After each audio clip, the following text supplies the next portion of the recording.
Diri sendiri atau orang lain? Diri sendiri. Diri sendiri.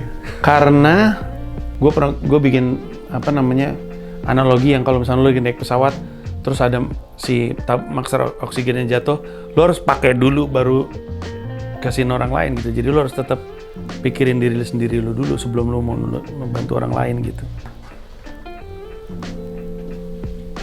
Tapi balik ke pertanyaan yang tadi gue bilang, itu gimana? Kenapa kesannya Mas Panji selalu memposisikan diri Mas Panji gitu, bahwa dijogingkan untuk orang lain?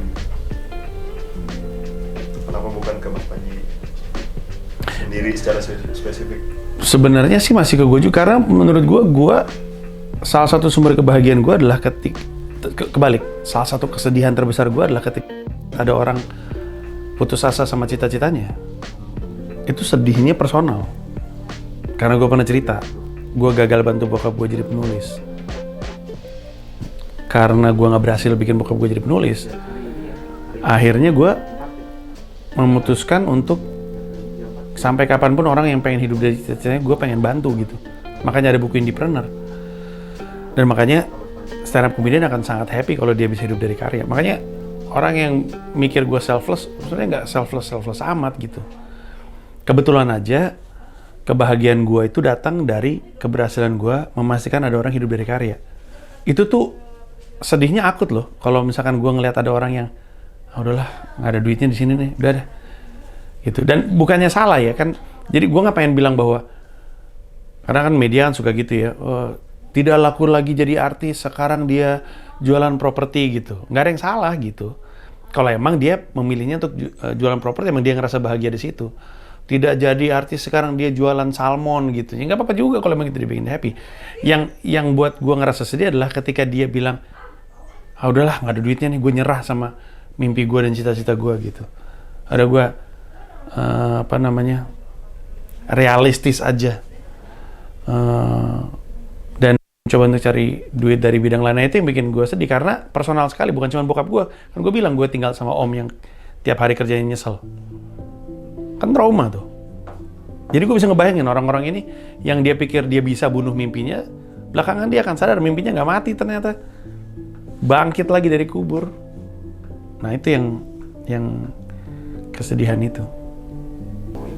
Gue nggak pengen ada orang lain gitu yang nggak punya kehidupan, nggak punya karir, nggak punya teman, nggak punya apa-apa, hidup sendirian. Nggak pengen gue kayak gitu. Apalagi dari industri gue, dari stand up comedy, apalagi dari anak-anak kantor gue.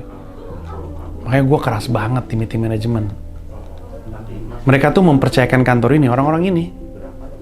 Mereka tuh mempercayakan kantor ini untuk nyelamatin hidup mereka.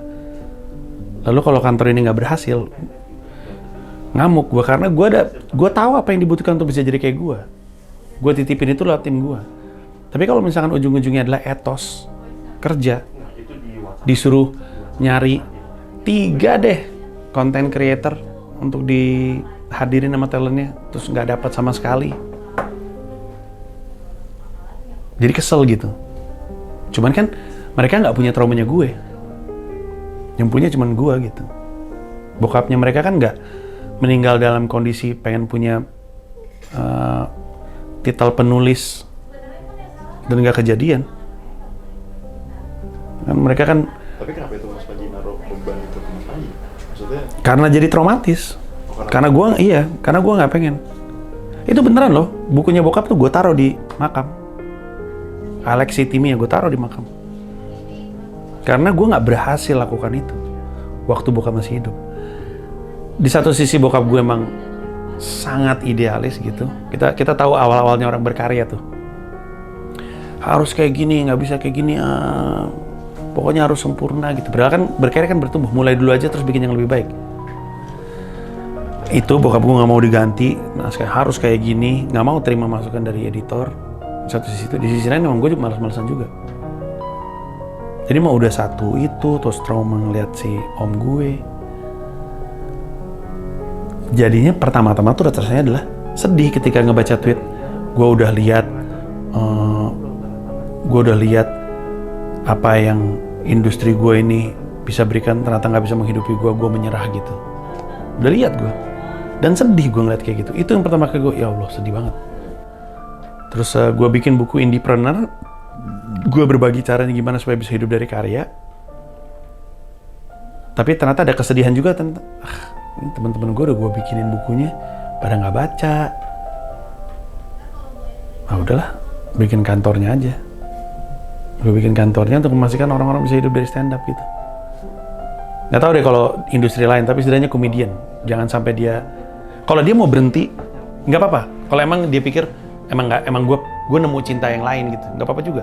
Kayak kalau misalkan ternyata Babe bilang, gue bahagia banget jadi content creator, nggak apa-apa. Nggak gue paksa gitu. Kalau misalnya ternyata Kemal Palevi bilang, anjing gue bahagia jadi, atau Ernest gue bahagia jadi sutradara dan nulis, dan dia nggak pengen balik lagi, nggak apa-apa. Ini tuh gue ngomongin yang sebenarnya pengen tetap di sini, tapi menyerah. Nah itu yang gue nggak pengen lihat lagi. Dan sebisa mungkin nggak dari stand up comedy. Kenapa gue yang putuskan untuk kerjain? Habis kalau gue nengok kanan kiri siapa lagi? Gue, Radit, Ernest probably on top of everybody else in terms of stand up comedy. But everybody's looking at me now. Karena gue masih konsisten stand up. Jadi tanggung jawabnya tanggung jawab gue. Gitu.